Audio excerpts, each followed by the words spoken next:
Welcome to Inside the Game. I'm joined by DC United manager Wayne Rooney. Hi, mate. You good? Yeah, good. Good. All good. Let's have a little chat about your coaching career. Your football career is finished with a million goals and everything else that you did, everything you won. And obviously you've moved into the coaching side of it now. So did you always think, or towards the end of your career, did you have an eye on that managing, coaching, or is it something that come about by surprise? No, I've always wanted to be a manager. Have you? And then I think I was 21 and started my coaching badges. And then I started them, done them for a while, then stopped. And then obviously restarted towards the end of me last year at United, back at Everton, then at DC. Went through them then, so yeah, it's something I've always wanted to do. Is it a huge difference to playing? Yeah. Because obviously you're very angry as a player, as we talked on I'm another calm. one. I know you get what I'm really saying. Calm as a manager, So yeah. how were you able to do that? Is it? Yeah, I think over the years I've calmed down a bit, obviously, Yeah. but you need to be a bit more calculated. Okay. I think so. It's Yeah. and every manager's different in how they work, and but I try and be calculated. Man management side is huge. Yeah. You need to make sure every player is different individually, and you need to speak to them in different ways. And but in the main, I'm normally quite calm, and it's one where the players know if they're letting you down or disappointing you. The disappointing it's one's like as the a worst. parent when your kids will know just by a look you give them. Yeah. It's almost like that with the With players. players. The players will know, and I feel you have to give players responsibility as well, because at the end of the day, they're the 11, however many subs you make, whatever. They're the players who go on the pitch. They're the ones who have to make decisions. You can put them in a structure. You can set them up in certain ways, but players need to feel free to make decisions on the pitch, and that's what I try and bring out in them. That is important, isn't it? Because obviously ultimately they're the ones making them decisions. You can't do it for them, you know. Yeah, and you can show them. You can show them on the training pitch. You can show them on videos and slow it down and etc. But at the end of the day, they're the ones who have to make the decisions on the pitch. And I think the one thing, my biggest strength as a manager, is to allow the players to play with freedom. They're going to make mistakes. I always say this to players. They're going to make mistakes, and don't be afraid to take risks. Yeah. That's a big motto of mine, which I say on a daily basis to the players. Is it? Encourage that. Yeah. Despite the mistakes, suppose it's the key in it, and I guess often that's how you win a game, isn't it? By someone taking the risk. If everything's safe, teams are well organised, how do you break them down? I went into the Washington Commanders, NFL team, when I was in the States. Yeah.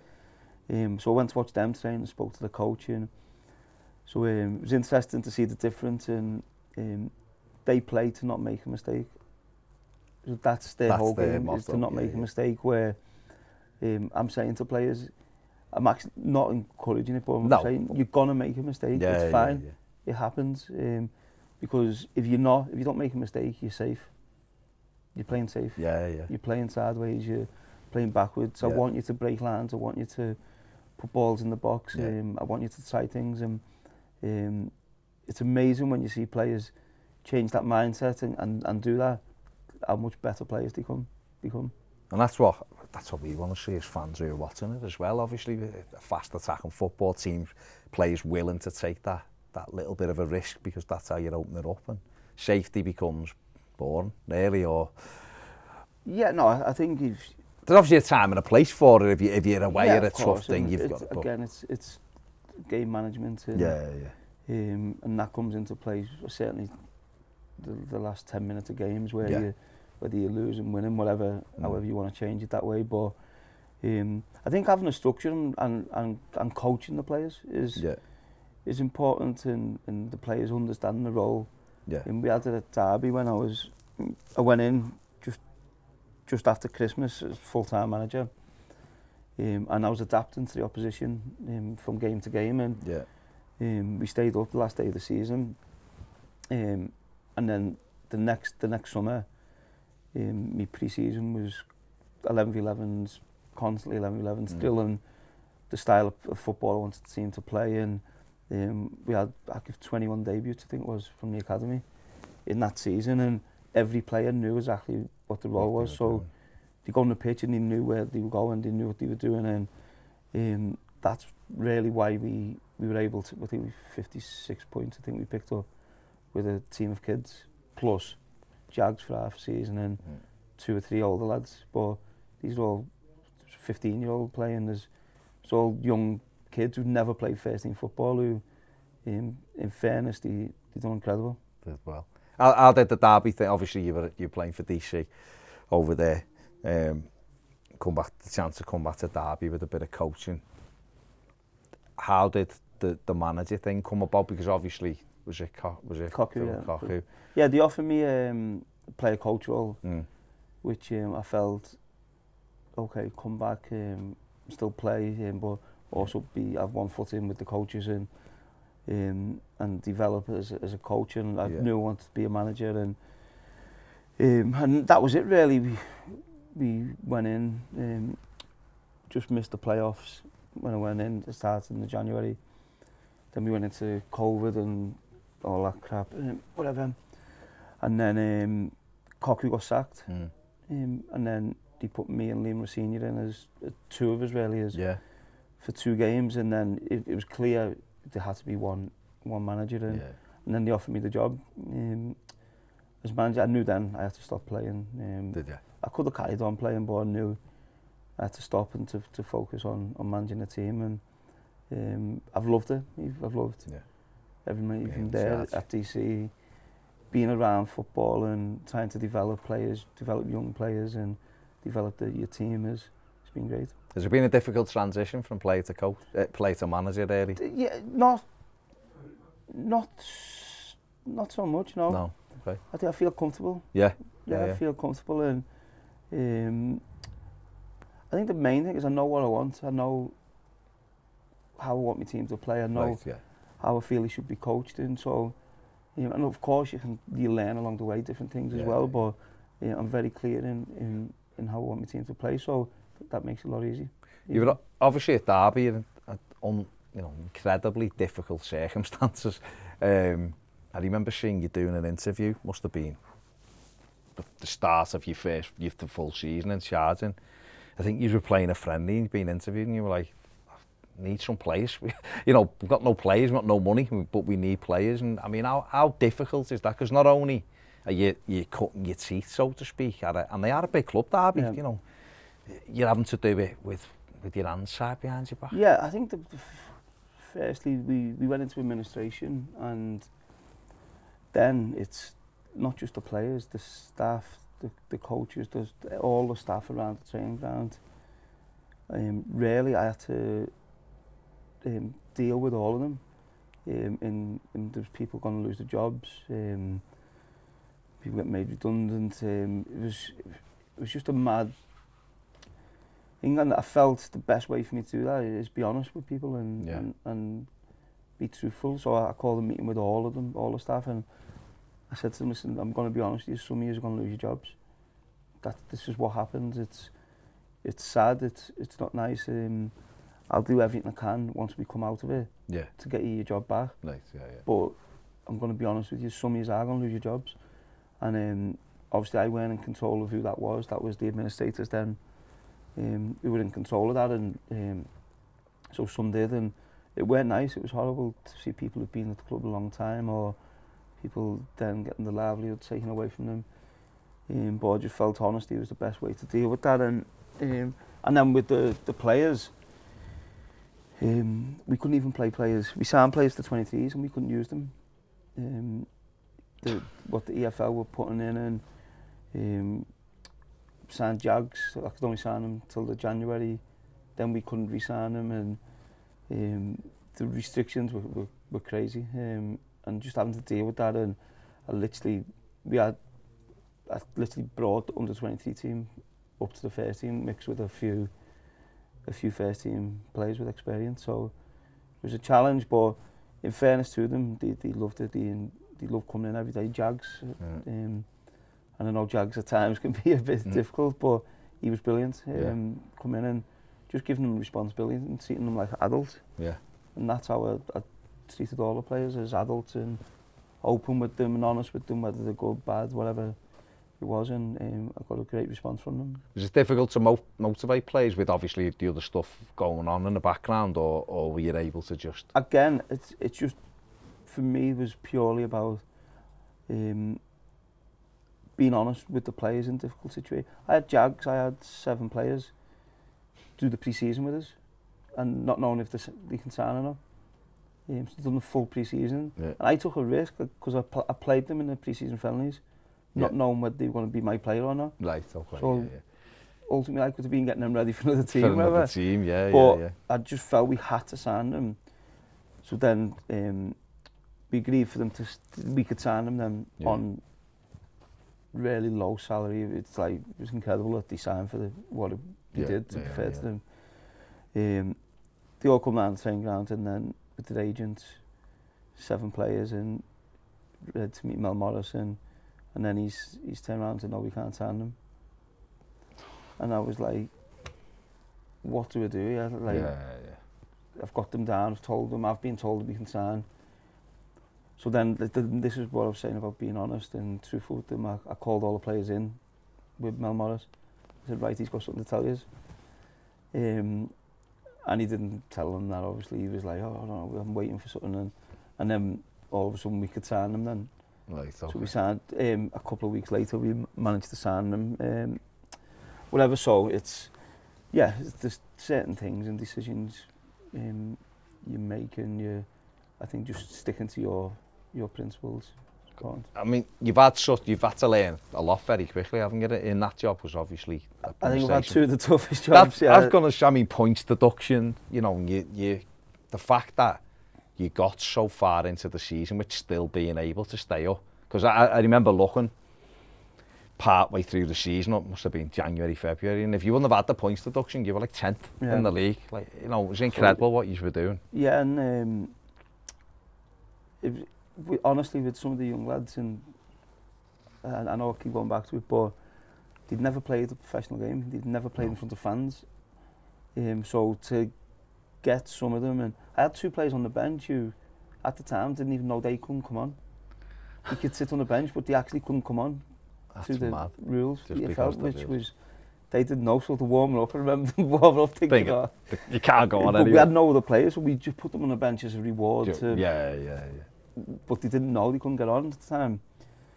So then I ended up having to get the players that young, I had to get the players in with the parents, and I'm speaking to the parents, explaining the situation of what it is and how we're trying to move forward. And then when I could play them, there's some of the performances. Remember Liam Thompson, little 5'6" lad, but you're right. Cheers. 5 or 7. Cheers. But little small lad, and I said to the lads, because they were training with us, then getting game time with the under-23s, the ones who weren't playing, and that's important to me. And I stress this to the players: if you don't play well for the 23s, or your attitude's not good, because you've now trained the first team, you won't play. You won't play for me. No.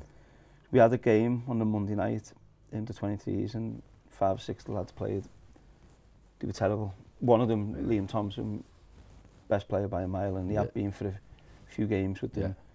The rest were terrible, who thought they were too big for the 23s. And so I had a meeting on the Tuesday.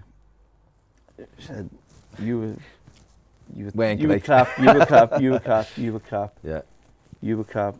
Tomo sat at the back, said, Tomo, you were brilliant again. We're playing Bournemouth on Sunday. You were top of the league at the time. Said, you're going to start for me. Never played before. And you could see his face. He was like, that was perfect for me to show these 5. Yeah. Give them that message. Yeah. It's important when you're playing for the 20s that you do it right. And he started the game, got man of the match. Best player on the pitch. Then we played Fulham away. He was second in the league at the time. Again, best player on the pitch. And then he's gradually his performances, and so I think you give young players responsibility. Sometimes they surprise you. Do you think that, I know you were obviously a tremendous young player, but is that because of what you had as well? You were in at a young age as well? Or? You see things, and you see things in players, and I know I've seen it many times some managers are, there's a lot of pressure and managers are scared for the jobs and stuff, so it's more difficult to put a young player in, and you don't know, sometimes you are taking a risk, but I think you see them every day in training, you can see what they're about, what they've got, and I'm a big believer in giving them a chance and helping them and coaching them and making them feel at home and making them feel comfortable on the pitch, and I think by doing that you get more. I think the old school way of you know, managers screaming at them, it won't work in today's society. That wouldn't work. What are you? You'd often hear managers go, no, non-negotiables. If you had like 3 as a manager now, what would they be for you that you say to or that you expect from players? There's loads of different things on the pitch, off the pitch. There's loads of different things. You know, of course, you don't want players turn up late for training or late onto the training pitch, or you know, there's the injury prevention stuff. You don't want them not doing it. There's stuff like that, and for me, it's hard work. Hard work. Yeah. That's it's always stuck with me. It was Alex Ferguson said it. So you can be the most talented player in the world, and or you could work in different jobs, whatever you work as. The greatest talent you can have is getting up every day and working hard. And that's always stuck with me, and that's what I expect from my teams. Not, and as I said, they make mistakes, or a player will have a bad game, or the team at times might have a bad game. But you know, I know what fans want to see. I know what fans expect. I know what I expect, and that's the players to come in every day, train hard and play hard. You have time off, you have your days off, you have time to spend with your family, your mates, whatever. But when you're in training and when you're on match day, you have to work hard. That's like that has to happen. Yeah, the bare minimum. What's your thoughts on like data and stuff as a coach? Are you a big data guy, or are you? You can use it, of course, and you can use it to. You can see if a player's likely to get injured in training, if you push him a bit harder. There's loads of different things you can do, and that's where I delegate really well with my staff. And, they know more than I do on the data side of things and stuff like that. So, and if anything flags up, then obviously they come to me and I'll deal with it, whatever. But I think it's important, because you'd be crazy not to use it now, because there's so much technology which can help you and benefit you, and so we use it. But I think sometimes as well we tend to forget that your eyes can see a lot as well. But you can use all the data as well to help you give that strong base. Would you use that, consider that with recruitment as well? Yeah, I think you have to with recruitment as well, and you can watch players, you can go and watch them live, you can watch them on Y Scout or whatever, however you want to watch players. But then you can look at the data, and you're looking for patterns of what players are, how consistent are they? Are they playing well 1 in 4 games? Are they playing well 3 out of 4 games, 4 out of 4 games, whatever? There's loads of different stuff you can use, and I suppose everyone does it in different ways, but certainly for recruitment I think it's important. Yeah, I mean, obviously you know, DC United, MLS is such a different league from what we have over here. I mean, have you found that from going from Derby County, and was it a big risk for you to take the DC job? I don't mean risk as in, you know, should he have gone there, but I just mean there was obviously other options. As a manager, whatever totally job you take, your reputation's on the line, and it's for me, I'm still a young manager.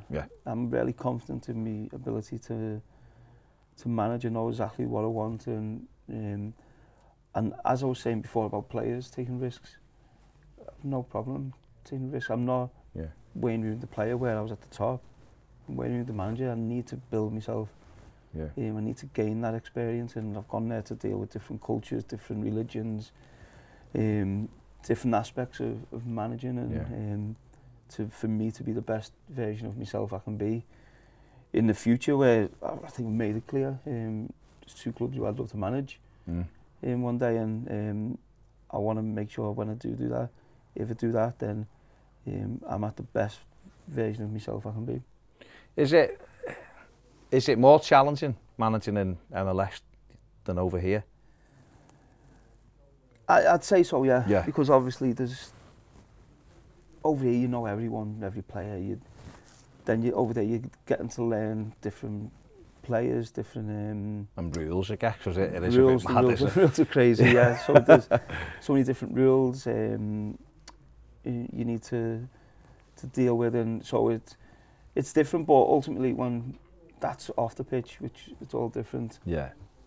When you're on the training ground and the coaching and the preparation for games is the same. So Nice. It's me learning stuff off the pitch, Yeah. rather than actual stuff on the pitch, which I feel can really benefit me and help me. You, with players, your nature or nurture, what do you think? Is it a case of the natural ability, or can players, because it's difficult for you because you did have that natural ability, and I've heard you say you're probably one of the last like street footballers that have come through in terms of just literally being out with your mates. And so is it all just simply about natural ability, or do you look up and think, no, you know, we can coach and coach? I think it's details. Is it? Is that what's key? It's details, yeah. And if you get a chance, you can come over and watch us training. You'll see how I work as well. And it's I really focus on the details. Right. Okay. Which there's a difference between why a player can play for a mid-table team in the Premier League or play at the top, and it's not physical aspect. It's not can he pass the ball from A to B. It's the details. That's the difference. So go on and give me an example of what you're talking about in details, because people are so going, well, what does he mean at detail? No, the amount of times you see a goalkeeper, for instance, yeah. pass the ball to a centre half, yeah. and pass it to the wrong foot. Yeah. Yeah. Then it makes it so much easier for the opposition to press. Where actually, if we pass it to the right foot, they can't press it, or so it's just those kind of things. That's a small detail of the angle of how you press, your body position. There's different little details which makes a huge difference, and I focus a lot on that with the players, and it might be the players out of position by 1 yard. Okay, it's that fine, like and the detail. It's a detail where if he's actually a yard here, it stops. Yeah, it stops action, or everything happening. Where by him being a yard this way, we're in trouble. So it's detail, and it takes a lot of preparation as well, and because we show it daily to the players on the screen, and we show them, and we pull players into the positions, and it's exactly what I was saying before. I've done with Derby.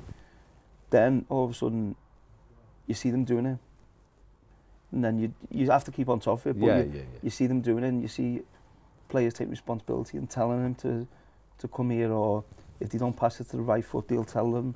Yeah. So it's them details which make a big difference. I think that's massively important, because obviously those finer details win your games. What does a Wayne Rooney winning team look like then? Because everyone who you're asking, it's always like it's easy to say, high press, and we do this and we do that. But what ideally for you? Are you closer to Manchester City, or are you more? I don't really want to say Liverpool, but that kind of like. Yeah, it depends. So basically, in possession, I'm a 2-3-5. 2-3-5. Okay. Yeah. 1-2-3-5, because the keeper's never happy. Okay. So you have your two centre backs. Yeah. You stay back. Yeah.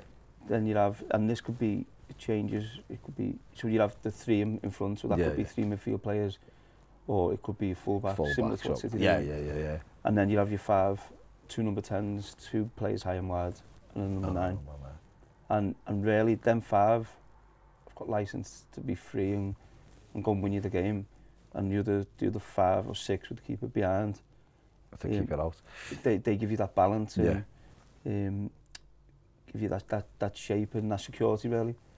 Yeah. And then when we're defending, it's a 4-4-2, 4-4-1-1.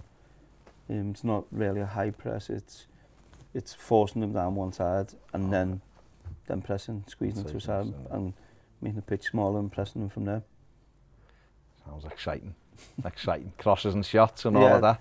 Well, everyone goes away from full width. Yeah. It's one of the best ways to score a goal. Having full width and putting cross in the box and sustaining attacks. No one does it no more.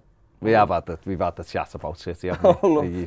All the wide men now are coming in, but whether it's your full-back or whether it's a wide man, you have to have full width. Yeah. For me, that's a must.